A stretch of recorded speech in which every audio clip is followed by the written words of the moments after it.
Thank you all for coming. We're really excited that we are featuring 3 new faculty hires this semester and 3 CARLA fellows. So today is the first new faculty hire that we're featuring, Sam David. I just want to mention that we have a flyer over by the door that has all of our talks for this semester. And 5 in a row, including this one, are going to be here at Pike Hall. So it'll be nice for those of you who are here who are not walking on ice like we did today. I'm very pleased to introduce Sam David, who started here as a new faculty member in second language education in August. He has a PhD from Vanderbilt, and his research interests include literacy development of, I'm going to take my glasses off to read my handwriting, literacy development of culturally and linguistically diverse students, and teacher learning of translingual and culturally responsive pedagogies. And so today the title of his talk is related to that strand of research, Emergent Practices in Translingual Pedagogy, Teachers Learning to Facilitate Collaborative Translation. So please welcome Sam. Thank you, Kate. Thank you all for coming. I'm very excited to be here with you guys. Today I'm going to present to you essentially my dissertation study.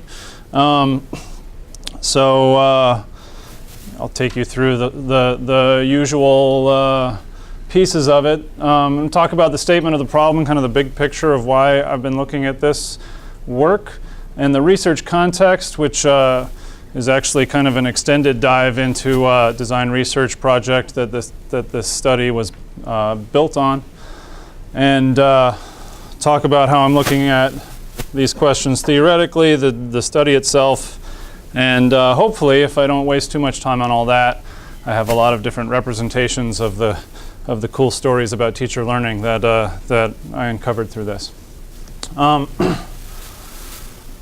So, big picture, I'm looking at this in terms of this idea of the demographic imperative and the implementation gap, which is a fancy way of talking about the fact that since 2014, United States schools have been majority minority students.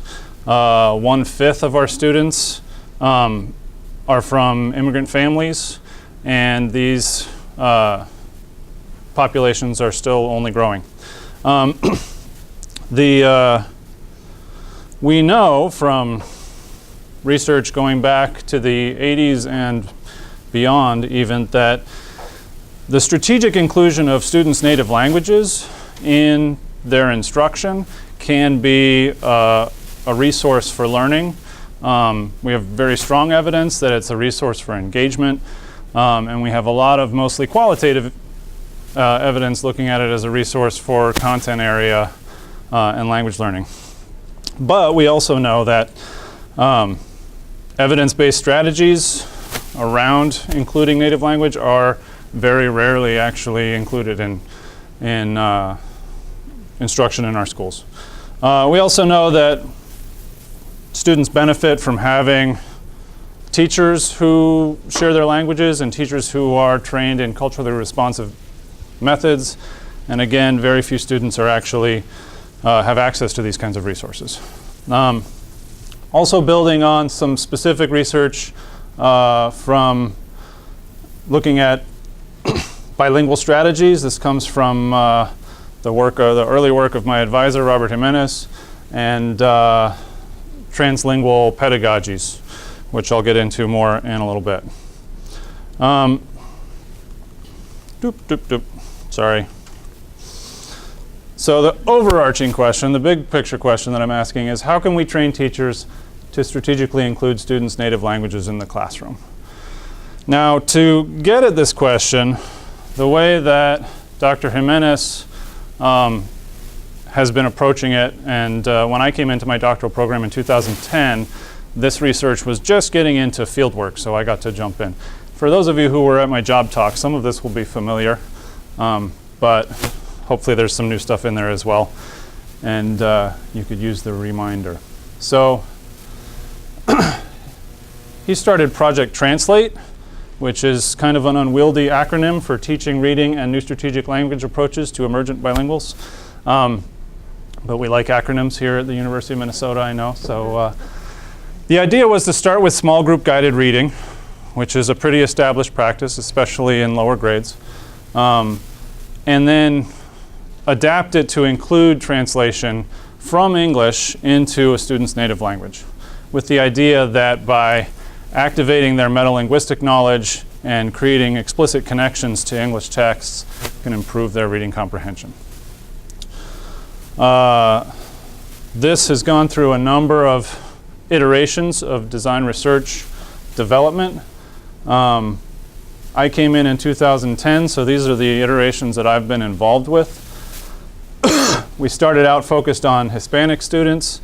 I did a small study specifically looking at going beyond Spanish students, Spanish-speaking students, especially because the people on the research team, a number of us spoke Spanish, so the question of what happens when the teacher doesn't share the language of the students, we really wanted to start to explore that. These were all in pull-out situations, right? So as researchers, we were teacher researchers going in, getting permission to get together with a group of 4 or 5 students in the cafeteria or in another space and do this, what we were calling an intervention. So it was, I'll tell you a little bit about what that looked like after all of this developmental work. We kind of established a protocol, a set of steps that we would take students through over the course of one lesson, which is to say 30 to 40 minutes. And a lot of this looks like traditional guided reading if you are familiar with that, right? So we connect students to the text through various pre-reading strategies. Then we read the text. We discuss what we've read with a particular focus on comprehension.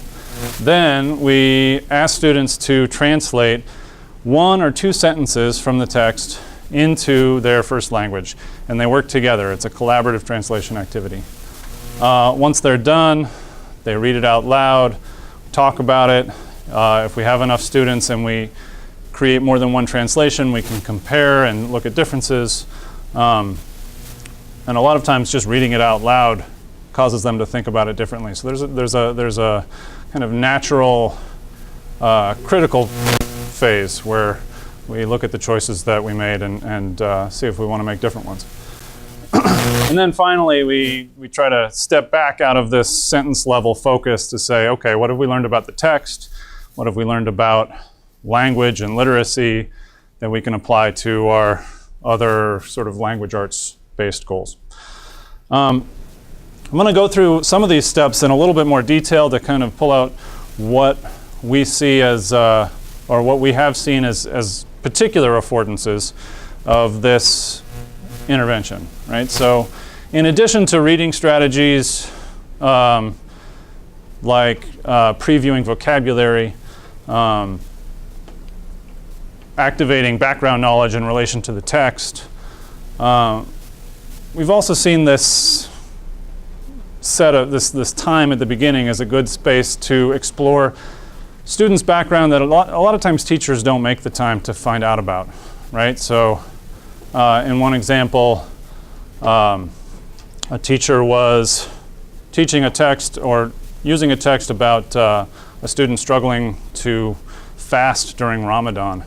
And so she was working with Kurdish students of Muslim background, and she was able to ask them about that and learn all kinds of things about what their experience of trying to fast during Ramadan, you know, of going into the school cafeteria when they're not eating that day and have to sit in a room where everybody else is eating and, you know, try to figure out what to do with themselves. So in addition to that, it's also a time to ask students, do you translate at home? Do you interpret for your parents? What are your bilingual practices? What are your literacy practices outside of school? So that teachers can start to recognize the resources that students are bringing in. The next 2 stages, like I said, look a lot like guided reading. I'm not going to really unpack those.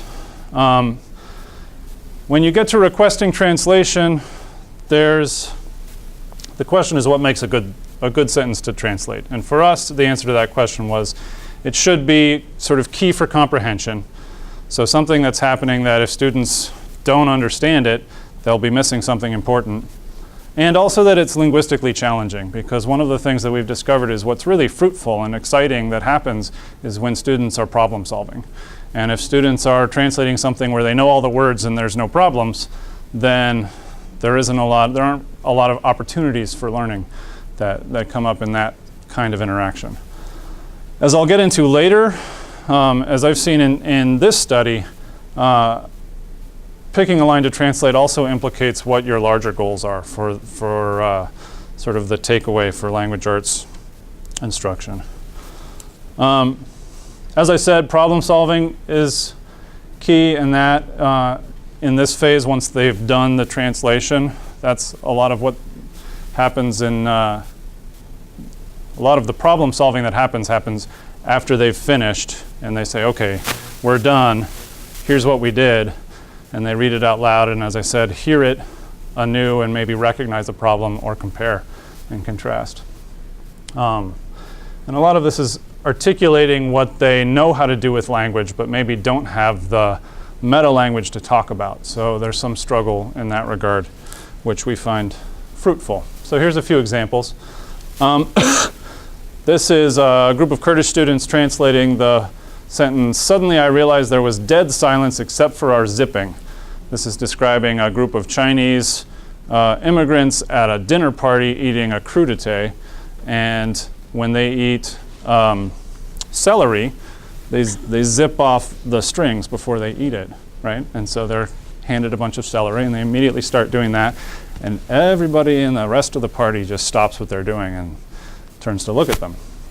Looking up, I saw that the eyes of everyone in the room were on our family. So my Kurdish students translated this, one of them did and wrote it up, and the rest of them started marking it to say, well, here are words that I have a problem with, that I don't agree with or I'm not sure about. These problems, and then we were able to talk through them. Some of the problems had to do with dialect difference, some of them had to do with spelling. Zippa was actually her translation of zipping. She didn't know how to translate it, so she sort of Kurdishized it. And those all became foci for our conversation. Here's another example from that group of what happens when you take two groups, two pairs perhaps, and have them translate the same sentence, and then you put them side by side. Almost inevitably, they make different choices if the language is complex enough. As someone who doesn't speak any Kurdish at all, and it helps that these guys didn't actually know how to write in Arabic script, so they were transliterating to English, but it's very easy to see the differences. And I can point at those differences and say, well, some spelling differences, which of course are unimportant, but we have some syntax differences. It's the same word in a different spot. Avuli, avuli, havala, havala. Why did you do that? Which one is correct? Are they both correct? Are they different choices? Some of these are actually different vocabulary choices.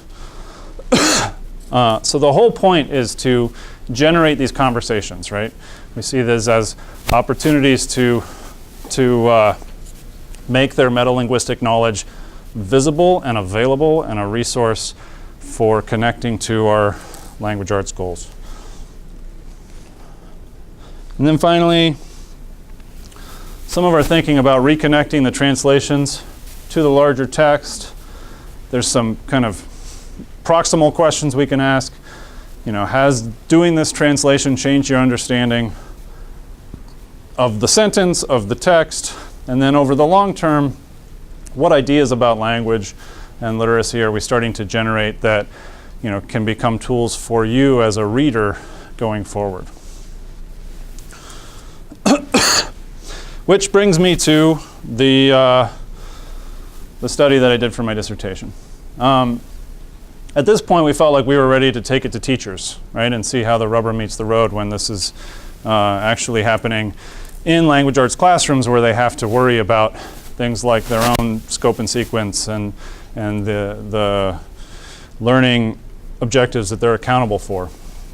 So we developed, well, first of all, it changes my overarching question a little bit to say, how do teachers learn? to facilitate collaborative translation practice. Right? Now that we have a structure for them to try to do it, what can we find out about how they learn? I'm going to talk about sort of my theoretical frameworks, and then I'll get into exactly what that professional development looked like. I was looking at this as an example of translingual pedagogy, and I'm framing translingual pedagogy as a social practice. And I articulate this because translanguaging and translingual pedagogy is kind of a big framework, and it talks about both how we conceptualize how languages are stored and accessed in the minds of bilingual and multilingual people, and also sort of ideologically what we think about multilingual pedagogies. The way I'm looking at it is that a social practice is kind of a bounded phenomenon. It's socially defined, it's directed towards particular goals. It implicates particular routines, both embodied routines of how we interact together, and also mental routines in terms of how we respond to what we see and hear. And then social practices tend to take place in specific spaces using particular material artifacts. So it's a little bit different than the translanguaging research that looks at it as a phenomenon that's highly improvisational. So just to clarify that a little bit, this framework helps me to focus on particular aspects of what teachers are learning. What are the goals of the activity? What are the routines? What are the material arrangements, right? So this is sort of what I'm focused on when I'm looking at this data.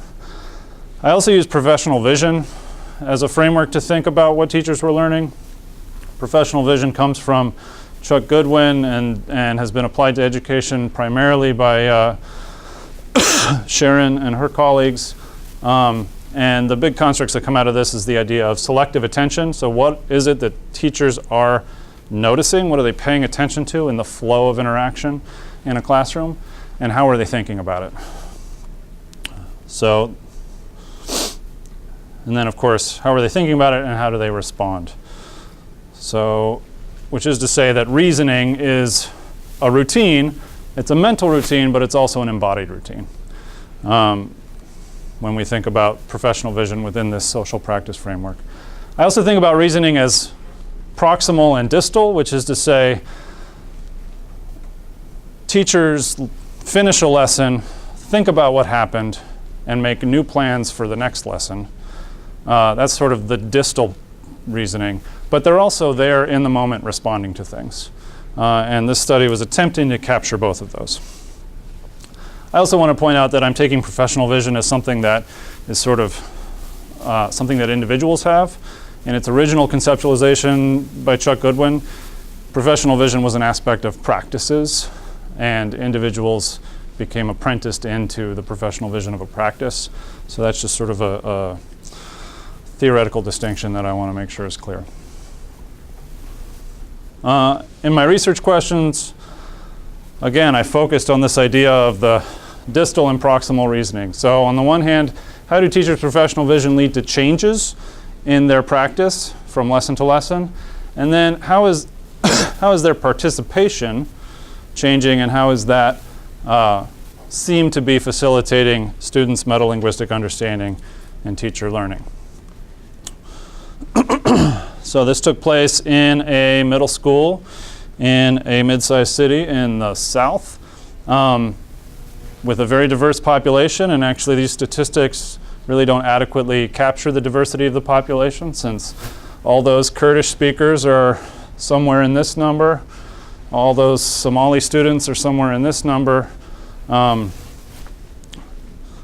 hopefully you can kind of see a little bit. I recruited 4 teachers. I was lucky enough to recruit sort of by accident. It wasn't what I was aiming for, but I ended up with the entire 8th grade language arts team. Each of them have very different backgrounds, and I'll get into that a little bit more when I talk about my findings. And in the end, I actually, in this analysis, I plan to go back and look at Zara a little bit more.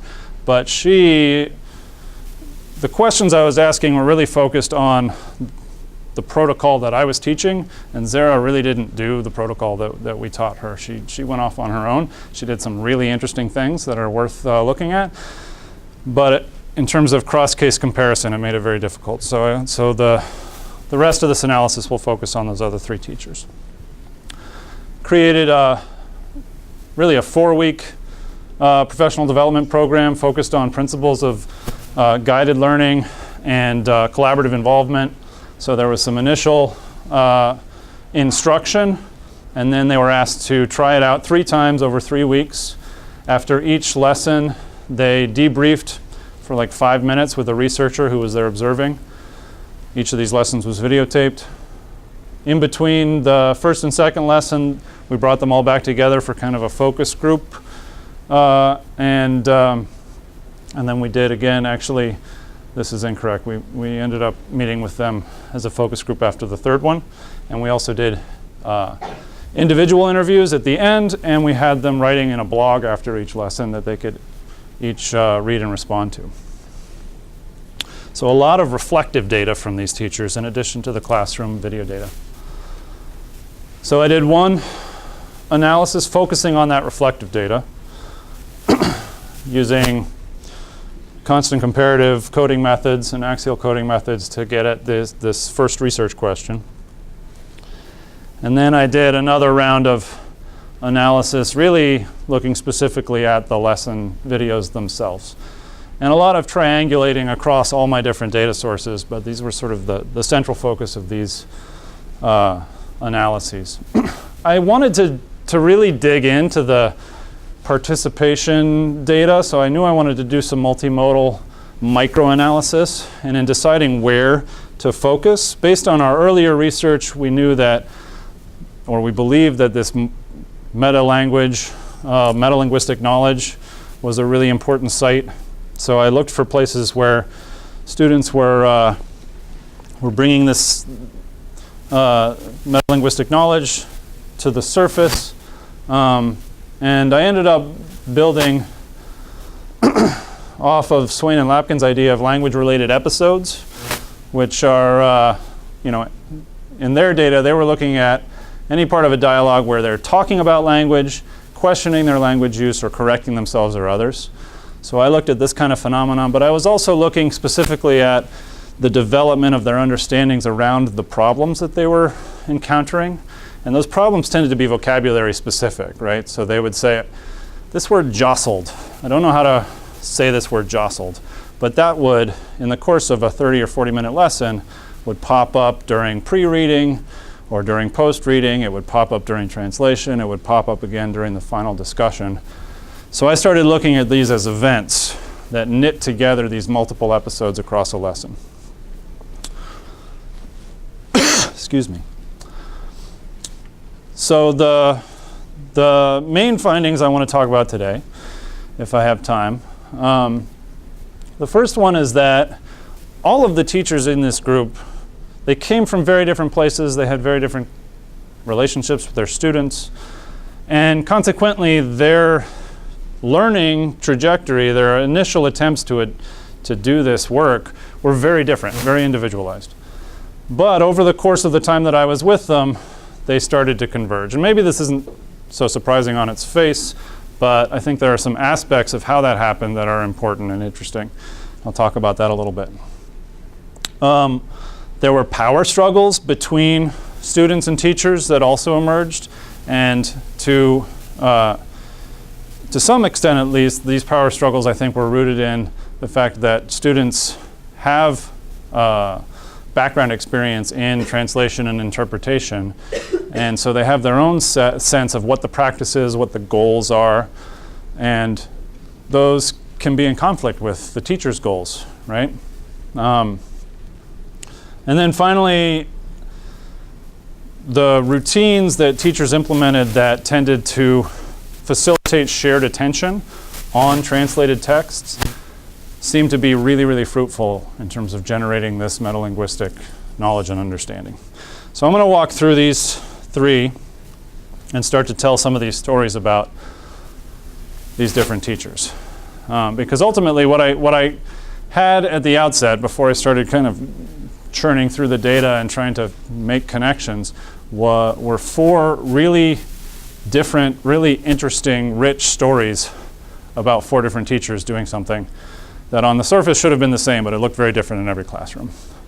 So this is a table of my coding, my initial coding of their of what they were noticing, and in terms of what they commented on.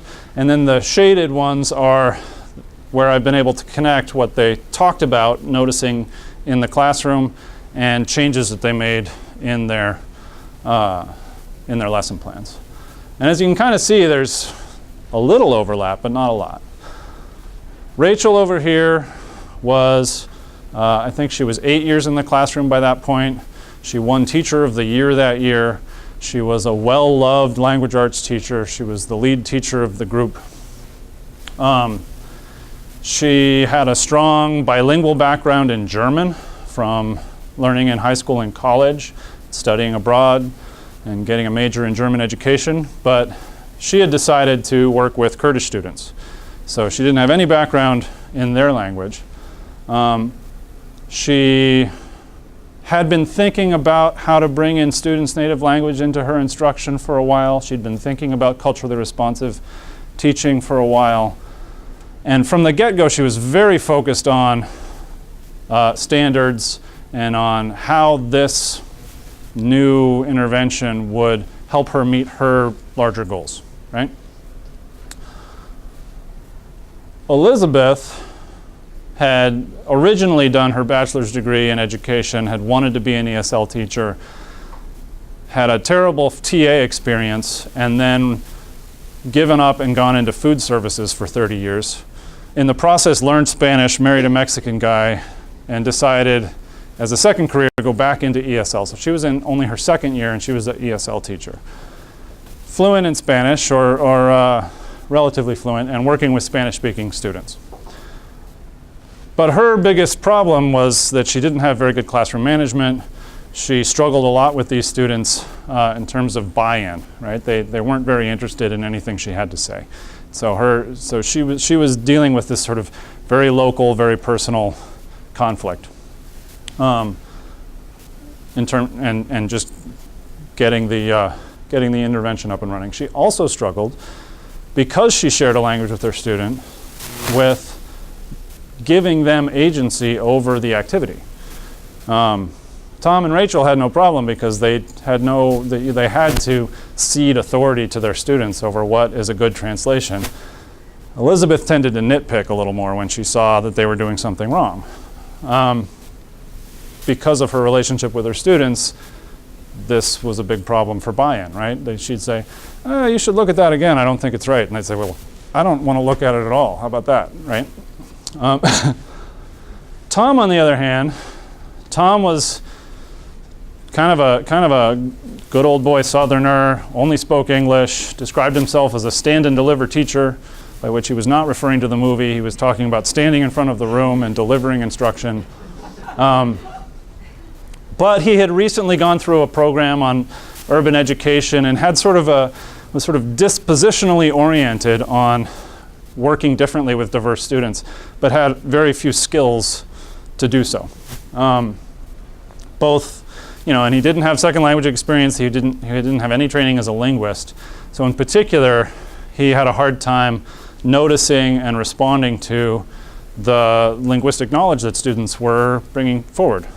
On the other hand, he turned out to be very good at organizing the activity in such a way that that linguistic knowledge was coming out, right? So he's creating lots of opportunities, not taking advantage of so many of them.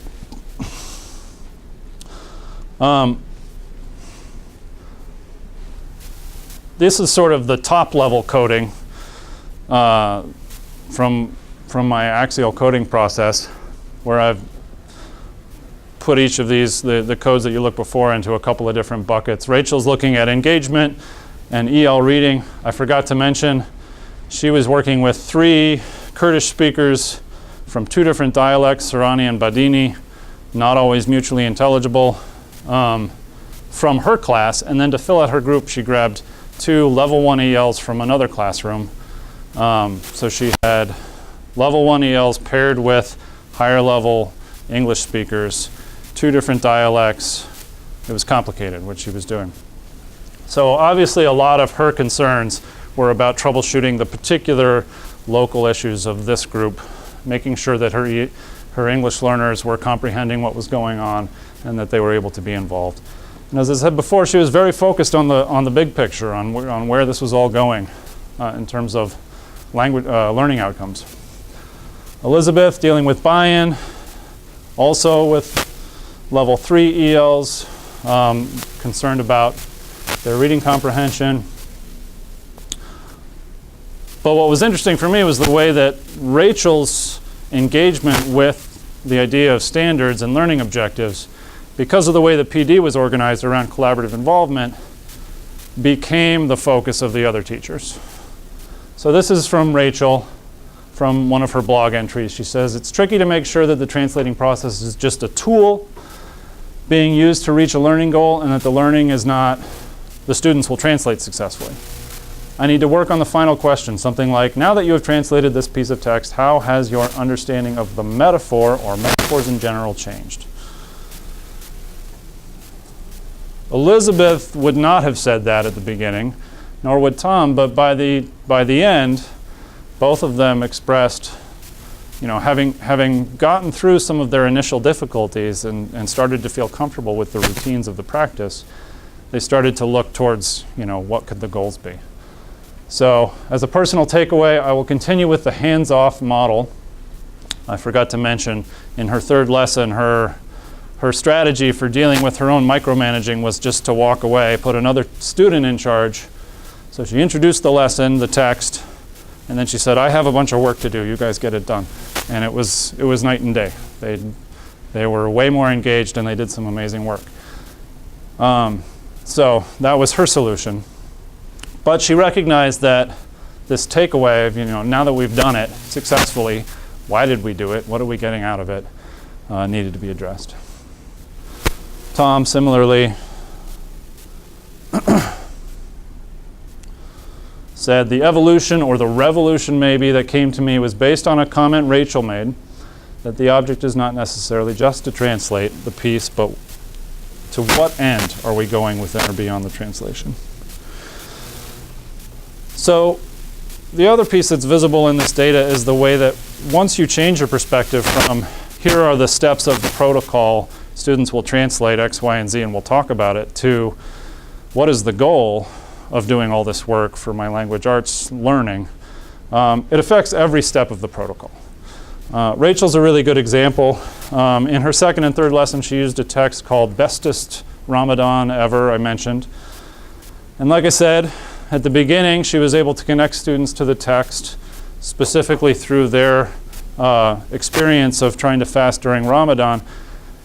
Her interest there was exploring character. How does the text tell us new information about the character? That's her language arts learning goal.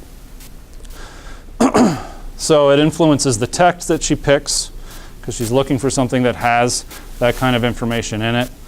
And it influences the line that she asks them to translate. It influences the questions, the comprehension questions that she's asking after they've read it. She also found a text that had a vocabulary word in it that they had studied a few weeks previously, gumption. And so she asked this line of questions where she said, do you remember what gumption means? And they remembered that it meant brave. And then she said, well, what did we learn about this character through reading this text? And by the way, what is Mount Everest? What does that tell us about the character if she thinks this is her own personal Mount Everest?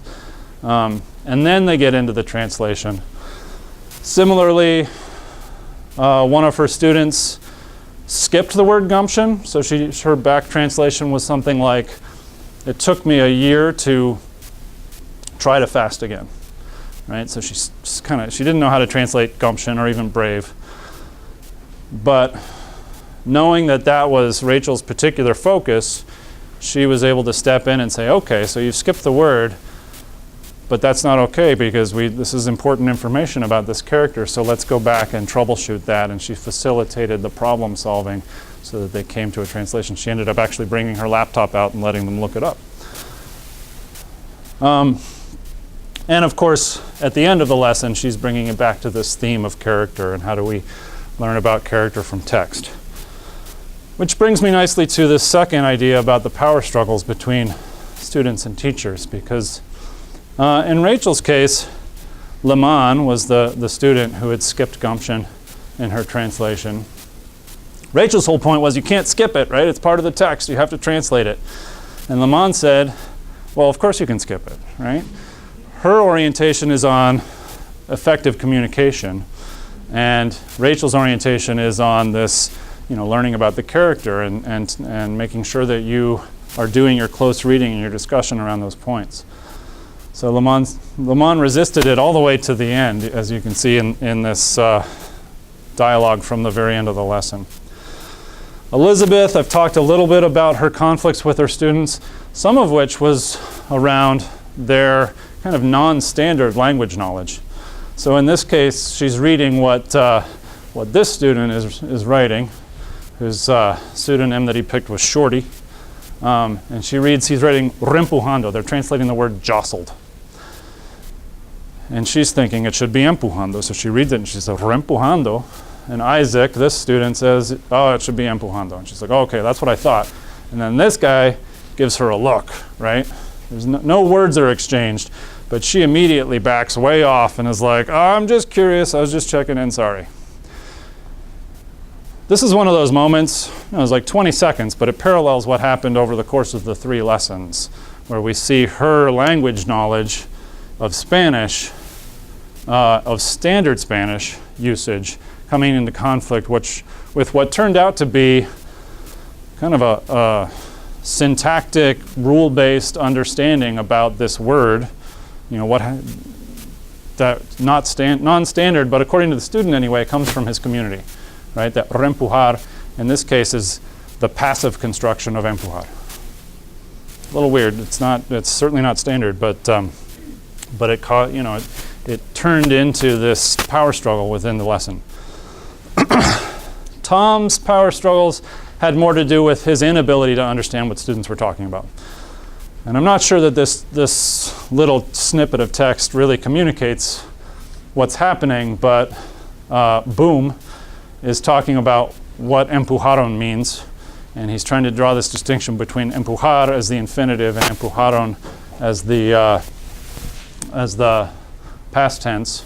And Tom is sort of not getting it. He thinks that he's trying to get them to think about other words besides pushed that maybe are a better approximation for the nuance of jostled. And what happens after Boom has pretty clearly talked about, he doesn't quite get to the word infinitive, but he gets to the word verb, is that Tom just shifts gears and goes on to something else, right? And this is something that Tom does a lot of. He finally gets them to really explain what they understand and know, and then he's like, all right, whatever, I'm going, we got to get to the next step.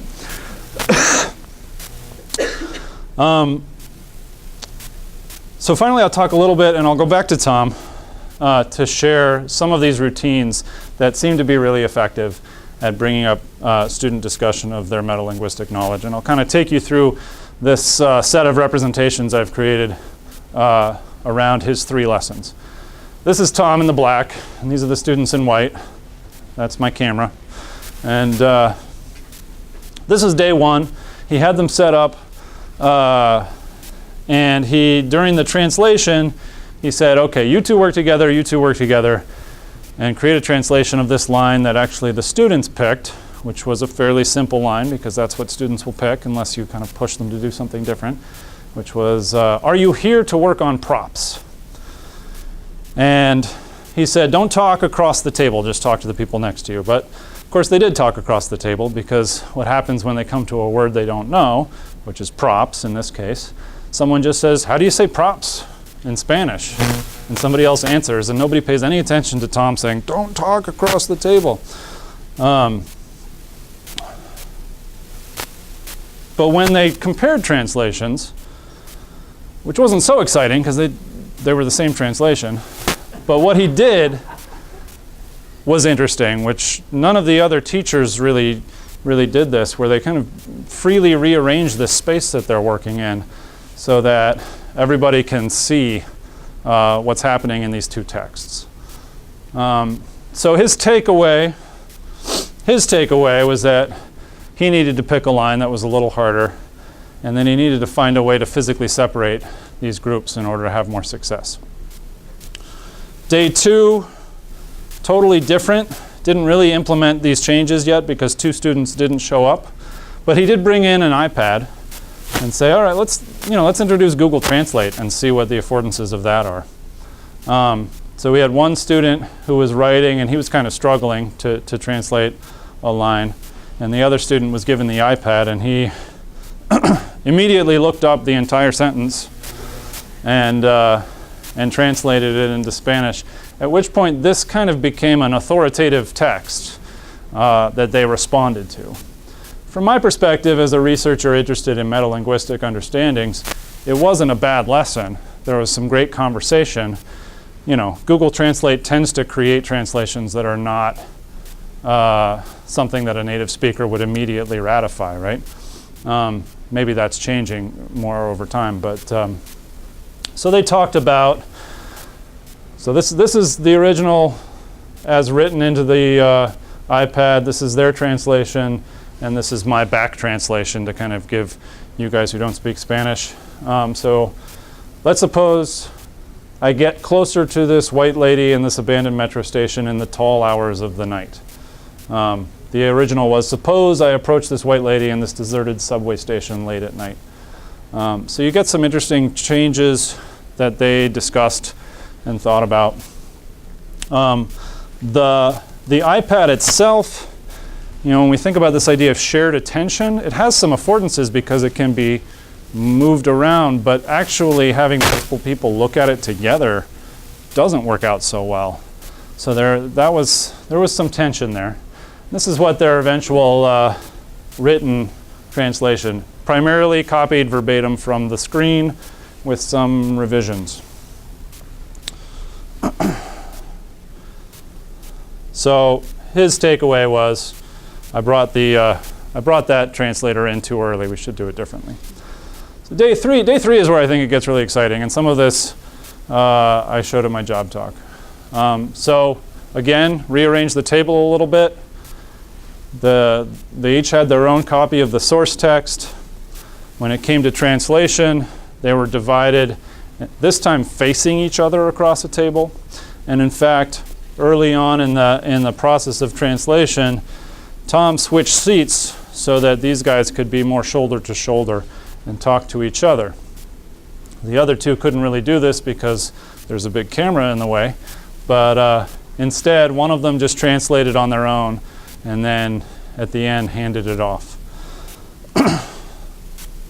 This turned out to be all right because Tom, who actually had kind of a hard time not talking, had someone to talk to, right? So they're talking about the text. These guys are talking about the text. He's working. Tom is also able to monitor what's happening in both texts and respond to student issues or frustrations in any way that, with strategies in terms of maybe paraphrasing the original English text or pushing them on particular meanings that he's not sure that they have or don't have. Then he passes the translated text over. It's ratified by the other student. And then Tom, once again, rearranges the material artifacts, rearranges bodies in space so that they have shared attention on these two translated texts. And then he, as someone who speaks no Spanish, can again point at particular differences. You wrote me empujaron, you wrote yo estaba. Another omission strategy like before. You wrote vi for I saw, you wrote mire. You wrote muerte, you wrote la muerte. And then through that discussion, they came to a consensus translation that incorporated aspects of one or the other. Then what Tom did was bring in that Google Translator. In this case, he didn't give them the iPad. He just printed out. He just typed it into Google and printed it out. So it was a third text or a fourth, I guess, if you count the consensus translation. And in this case, he came around the back and ended up sort of being a co-participant in reading through some of the differences that came up. So lots and lots of opportunities for close reading, for thinking deeply about the connections between the two languages, thinking about syntax, thinking about dialect difference, thinking about appropriacy. Again, didn't see what we'd love to see of that like next step of robust connections to what do we do with all of this rich conversation. But even on its face, I think that having those conversations is really exciting and really promising in a language arts classroom, right? So coming back to my overarching question, my first overarching question, how do we train teachers to strategically include students' native languages in the classroom? My big takeaways from this study are, first of all, long-term engagement with teachers, right? They're not going to learn to do this in a one-shot PD.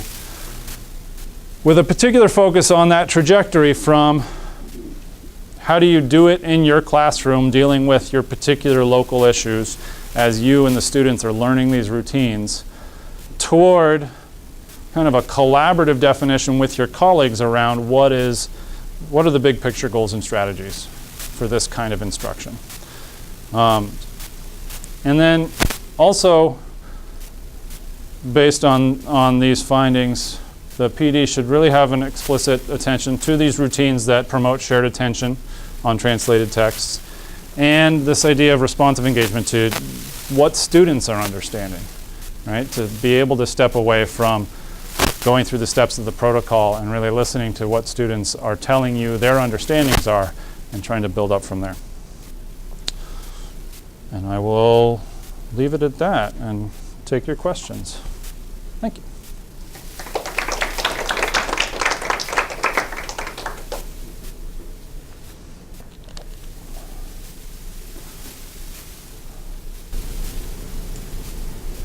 Can you say a little bit more about the teacher who didn't follow the protocol, that you said there were some interesting implications? Yeah. So she was a similarly experienced to the lead teacher in years. She was multilingual. I think at some point in her life had spoken at least 4 languages, including Aja, which I believe is a Nigerian language. She had MS and so she had a lot of health issues and had constructed a pedagogy which was deeply translingual and in a lot of ways similar to the program we were putting forward. She was doing small group work. She was doing a lot of putting things from songs and poetry into your own words and allowing them to use words in different languages and to be, just like not putting a lot of boundaries on the way they use language. And these, by the way, are very diverse classrooms, right? So the hard part of getting a group of Kurdish students together is not finding Kurdish students, it's finding enough, because you've got some Kurdish students, some Somali students, some Egyptian students, and you've got lots of diversity going on in the classroom. But she had these structures that she wasn't really willing to to change because she depended on really dependable routines and on her students knowing those routines to make up for the days that she came in and couldn't put a complete sentence together, or and she talked about having I said she had at some point spoken 4 languages. At some point in her life she also lost the ability to speak, had to relearn how to speak. So eccentric, dynamic. Her lessons, she also didn't do it in one lesson, so she'd introduce the text on a Monday, and then she'd have students pick what line they wanted to focus on Tuesday, and then she'd do the translation on Wednesday, which was the day that we would show up and observe, but there's all the stuff that we were missing, which is another reason why I ended up leaving her out. But she had them look at a Lauryn Hill song on the first day. She had them look at a song, I forget the singer, but someone who was singing in English, but it was English as her second language, And she was, and she made sure that students were kind of attentive to that. On her third day, she wrote a poem in Aja. She translated it, she wrote a haiku. She translated it into English using what she called very formal English. She asked the students to translate it into less formal English and then into Spanish, all the while maintaining the 575 syllables. Really interesting, totally but I almost have to just look at it separate from this idea that we created this protocol and she was trying to do it because she really took it and just ran. And the takeaway at the end of the day was that the difference between what we were asking her to do and what she was doing naturally boiled down mostly to, other than the differences I've articulated, that she didn't put homogeneous language groups together normally. Yeah. Could you talk about whether your data or maybe other data related to this project, how students' literacy levels in their first language impacted their ability to engage with this productively, engage with these tasks? Yeah, absolutely. Power dynamics between students, or especially in contexts like Minneapolis, where some Right. students have learned to follow. Yeah, most of the context for this were in mainstream language arts classrooms. So English learners tended to be either, graduated, passed the proficiency exam, or high level. That said, I didn't have an explicit focus on struggling readers, but in the early data we asked teachers for students who were struggling. So bilingual students who were proficient, they were in mainstream classrooms, they were maybe on consult, but still struggling. And kind of the theory is that maybe they're not effectively capitalizing on their full linguistic repertoire, and that could help them. So on the one hand, not such a diverse array. We're not looking at, but a number of students who weren't very literate in their first language, it's true. We expected there to be maybe more problems, and we acknowledge that there's kind of a minimum, but the collaborative nature of the activity really ameliorated that a lot.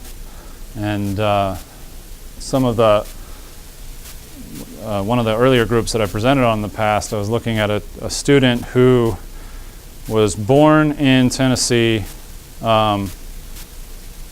was the least Spanish literate or Spanish fluent person in her family, had really joined up with our research because she wanted to learn more Spanish. So she was coming in, and if you asked her to translate something on her own, she struggled a lot.